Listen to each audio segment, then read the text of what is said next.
जय हिंद एवरीवन। आज की वीडियो का एजेंडा है एसएससी एमटीएस एग्जाम में मैथ्स और रीजनिंग, ये दो सब्जेक्ट कितना रोल प्ले करते हैं। और क्वालिफाइंग तो है नेचर में, कोई बात नहीं, लेकिन ये सेशन 1 जो है ना, ये बहुत बड़ा बवाल है, सेशन 2 को चौपट कर देता है। ध्यान से मेरी बात को सुनना, जिन लोगों ने एग्जाम दे रखा है पहले और जो लोग पहली बार देंगे, प्लीज मेरी बात को ध्यान से सुन के जाना। ये एक साइकोलॉजिकल एग्जाम है, एमटीएस एग्जाम। अगर आपको ना पता हो तो मैं बता दूं, क्योंकि प्रैक्टिस बेस्ड एग्जाम जैसे कि सीजीएल है, सीएचएसएल है, ये प्रैक्टिस बेस्ड एग्जाम है। एमटीएस में केवल दो ही चीज चाहिए, एक तो साइकोलॉजिकल एग्जाम है, सेकंड थिंग इज आपको एब्सोल्यूट नॉलेज चाहिए जीएस सेक्शन में। और ऑब्वियसली बात है, आपको रूल्स वगैरह तो जो है उसमें तो पकड़ होनी चाहिए इंग्लिश में। ठीक है, ठीक है, ठीक है। तो अभी हम बात कर रहे हैं मैथ्स और रीजनिंग, ये जो सेशन 1 है ना, इन दो सब्जेक्ट्स की जितने भी डाउट है सब मैं क्लियर कर दूंगा। ये मेरे चैनल पे पहली वीडियो है और आखिरी वीडियो है मैथ्स और रीजनिंग की। ठीक है, ठीक है, ठीक है, समझ आ गई बात। देखो, इसमें 40 सवाल आते हैं मैथ्स में, 40 आते हैं रीजनिंग में। ठीक है, मतलब 20 सवाल इसमें आते हैं, 20 इसमें आते हैं, टोटल 40 सवाल आते हैं, 40 क्वेश्चन। ठीक है, एक क्वेश्चन 3 नंबर का, 120 नंबर का पेपर होता है। 120 में से केवल 36 नंबर लाने हैं जर्नल कैंडिडेट को, यूआर से। ठीक है, कोई नेगेटिव मार्किंग नहीं होती इसमें। ठीक है, ये मेरिट में काउंट नहीं होगा। ठीक है, सब बातें समझ आ गई। 40 सवाल आते हैं, 120 नंबर का पेपर होता है, 36 नंबर लाने हैं यूआर कैटेगरी से। बाकी और कैटेगरी को मैं आगे दिखा दूंगा किसको कितना लाना है। नेगेटिव मार्किंग नहीं होती है और मेरिट में काउंट भी नहीं होता है। अच्छी बात है। 45 मिनट इसमें मिलते हैं, 45 मिनट सेशन 2 में मिलते हैं। इतनी बात समझ आ गई। ठीक है, अब देखो इसका रोल क्या है। होता ये एग्जाम हॉल में, मैं आपको एग्जाम हॉल में बता दूं, अगर जिन लोगों ने एग्जाम ना दिया हो, होगा क्या, सेशन 1 होगा, पहले मैथ्स आएगा, रीजनिंग आएगा, ऐसे सेक्शन खुले होंगे आपके सामने। आप स्विच कर सकते हो आगे पीछे, मतलब मैथ्स से रीजनिंग में चले जाओ, रीजनिंग से मैथ्स में चले जाओ। ठीक है, आप सॉल्व करने लग गए, क्वेश्चन वगैरह सॉल्व करें, आराम से क्वेश्चन सॉल्व करें कि हाँ यार इतने मेरे क्वेश्चन हो गए, नेगेटिव मार्किंग नहीं है, मैं थोड़ा तुक्का भी मार मोड़ के 40 के 40 सवाल सॉल्व कर लूंगा। ठीक है, 40 40 अटेम्प्ट सारे के सारे करने, क्योंकि नेगेटिव नहीं है, कोई दिक्कत वाली बात नहीं। फिर आपका टाइम खत्म हो जाएगा और तुरंत आपका with in split of second आपका सेशन 2 शुरू हो जाएगा। सेशन 2 में पहले जीके आती है, आपके सामने जीके क्वेश्चन आ जाएंगे और स्क्रीन पे आपके जीके क्वेश्चन लिखा होगा। तो ह्यूमन साइकोलॉजी आप लोग उसको पढ़ी लोगे यार, क्वेश्चन क्या लिखा होगा, क्या ऑप्शंस लिखे होंगे, एक दो क्वेश्चन और आगे बढ़ा बढ़ा के देख लोगे कि पेपर कैसा आया, मेरी शिफ्ट कैसी है, क्या मैं लकी हूँ कि मेरी शिफ्ट आसान है, ये कैसा क्या है। ठीक है, उसके बाद आप बोलोगे चलो मैं जीएस बाद में सॉल्व करूंगा, इसको रोक देता हूँ, पहले इंग्लिश सॉल्व करते हैं, फिर आप इंग्लिश से स्विच कर जाओगे। ठीक है, उसके बाद इंग्लिश से क्वेश्चन सॉल्व करके लौट के दोबारा आओगे जीएस पे। अच्छी बात है। ठीक है, तो यहाँ तक तो सब कुछ अच्छा अच्छा लग रहा है, वेल एंड गुड। लेकिन ये सेशन ना आपका सेशन 2 चौपट कैसे करेगा, मैं आपको ये बताता हूँ। देखो, कुछ कैंडिडेट स्मार्ट होते हैं, जो लोग बहुत बार दे चुके होते हैं ना एग्जाम, उनको पता होता है कि कैसे क्या करना है। वो इस 45 मिनट में इस पेपर को सॉल्व नहीं करते हैं। वो हार्डली 30 मिनट देंगे इसको, बस मुश्किल से 30 मिनट।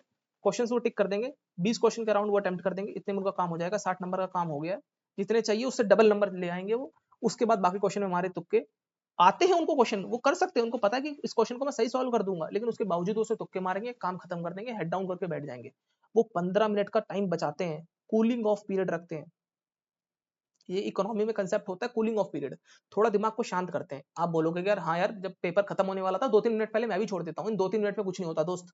इन 2-3 मिनट में दिमाग शांत नहीं होता, क्योंकि आपने इतना ज्यादा दिमाग से लेबर कराया है, उससे मैथ सॉल्व कराई है, रीजनिंग सॉल्व कराई है, इतनी स्पीड में, इतने प्रेशर में, क्योंकि एग्जाम हॉल में प्रेशर होता है, मैं मानता हूँ। क्योंकि एग्जाम हॉल में इतना डर लगता है कि मान लो अगर यहीं मैं डूब गया तो सेशन 2 का क्या काम। मैं तो यही, मेरा काम यहीं खत्म हो जाएगा। सेशन 1 में तो बहुत प्रेशर भी होता है कि नए नए क्वेश्चन सॉल्व करने हैं।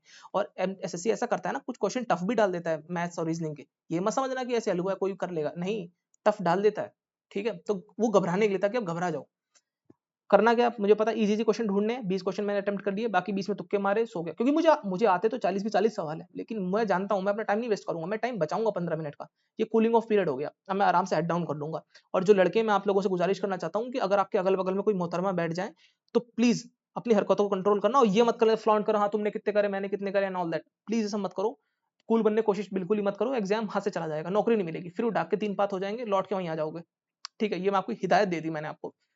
कोई किसी से मत बोलो, ना किसी को देखो, आपको पता नहीं कि बगल में कौन बैठा है, इंसान है कि क्या है, मतलब गमले रखे, कुछ नहीं पता आपको। आप बस एग्जाम हॉल में अपने, अपनी जो होता है ना, वो तो एग्जाम हॉल में मैंने देखा हुआ है ये कंप्यूटर वाले में, कि बगल बगल में वो लगा रहता है लकड़ी का, कुछ ना कुछ लगा देते, तो अपना मुंह उसमें घुसेड़ लो। ठीक है, और हेड डाउन करके बैठ जाओ 15 मिनट, खुद को लंबी लंबी सांसें लो, गहरी गहरी सांसें लो, दिमाग को शांत करने की कोशिश करो। कैसे भी करके शांत करो, कुछ भी आप गाना मन में सोच रहे हो, कुछ भी सोच लो, दिमाग को शांत करो। भूल जाओ कि मैंने मैथ्स और रीजनिंग करी थी। एक बार आपका दिमाग शांत हो गया, you will be as fresh as जैसे कि आप घर से भी निकल के आए हो पेपर देने। क्योंकि आपकी फ्रेशनेस तो खत्म हो गई ना, जब आपने सेशन 1 दिया, आप घर से आए थे, नहा धो के किया, चलो यार अब तो बिल्कुल मैं सेशन 1 दूंगा, बिल्कुल फ्रेश फ्रेश, आपका आपकी एनर्जी खप गई यार। अगर 100% आप चार्ज होके आए थे घर से, तो 40% तो खर्च हो गए यहाँ पर।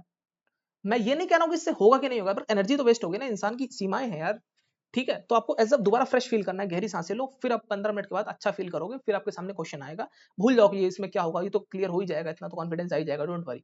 फिर आराम से जीएस क्वेश्चन देखो, इंग्लिश क्वेश्चन देखो, ये 15 मिनट जो है ना, ये मेक और ब्रेक ये भी कर देंगे। ये आपको इतनी गहरी बातें, बारीक बातें शायद ही कोई बताता हो, क्योंकि चैनल पे तो अक्सर और जगहों पे देखा है कुछ सेलिंग का ही काम चलता है, but this is the real thing कि आपको इन 15 मिनट को सेव करके रखना है। लोग बोलेंगे कि 2-3 मिनट पहले छोड़ो, 2-3 मिनट में कुछ नहीं होता भाई। 15 मिनट, कम से कम 10 मिनट रख लो, चलो आपको थोड़ा बहुत डर भी लगता होगा, 10 मिनट तो मिनिमम रख ही लो, इससे इससे कम में मत जाना यार, फिर दिक्कत होती है। कूलिंग ऑफ पीरियड रखना बहुत जरूरी है, शांत रहो। और डुएबल सवाल होते हैं, ये भी मैं आपको बता दूं, मैंने देखे प्रीवियस ईयर मैथ्स और रीजनिंग भी बाकायदा देखे, क्या क्या हो रहा है, ये वाटर इमेज क्वेश्चन आ गए, मिरर इमेज क्वेश्चन आ गए, रीजनिंग बहुत आसान आती है। मैं तो ये कहता हूँ 12 से 13 क्वेश्चन तो रीजनिंग में ही कर लोगे आप, आसान आसान। 6-7 क्वेश्चन मैथ से कर लो, बाकी मारो तुक्के, आगे बढ़ो, ठीक है।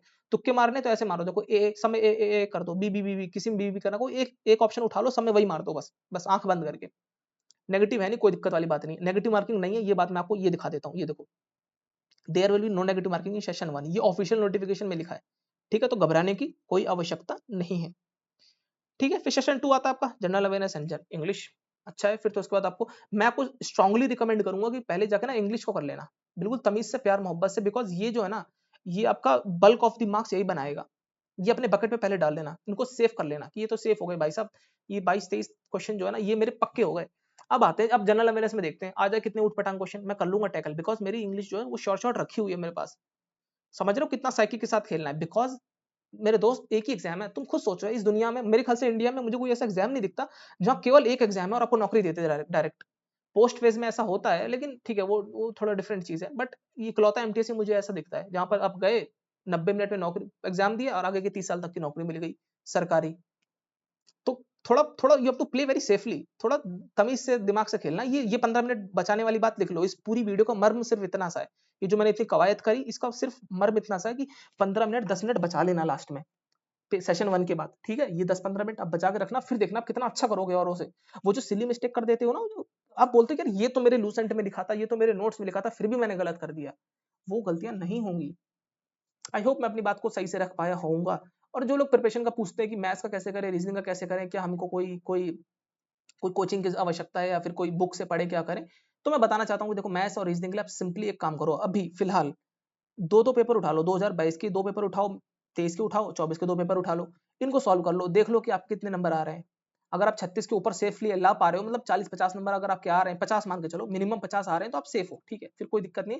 फिर लास्ट के 15 दिन पता क्या करना, एक एक पेपर लगा लेना बस, ताकि आपका ना उससे प्रैक्टिस प्रैक्टिस कुछ नहीं, ताकि फ्लो बन जाए एग्जाम हॉल में, पता चले आप 30 मिनट में कर तो पा रहे हो। इसलिए लास्ट के 15 दिन एक एक पेपर रोज लगाते रहना प्रीवियस ईयर का, बस बस बस इतना ही करना है। ठीक है, ये क्वालिफाइंग इन नेचर है, लेकिन इसको हम लोग ना अंडरमाइन नहीं कर सकते दोस्त, क्योंकि ना ये डिसाइड करेगा। देखो ना, मैंने बताया ना, आप फ्रेश आते हो घर से बिल्कुल, अब यहाँ पर आके फिर आपकी एनर्जी खप जाती है और काफी दिमाग भी खर्च होता है। और मान लो अगर एसएससी ने सेशन 1 टफ बना दिया, मान लो क्वालिफाई तो कर लेगा हर कोई, लेकिन मान लो टफ बना दिया, तो ना इजी क्वेश्चन ढूंढने मुश्किल पड़ जाते हैं। आजकल जैसे हल्ला हो रहा है काफी ज्यादा, आपने अगर यूट्यूब देखते होगे तो सिविल सर्विसेज में एक सीसेट टेस्ट होता है, ये बहुत टफ बन गया।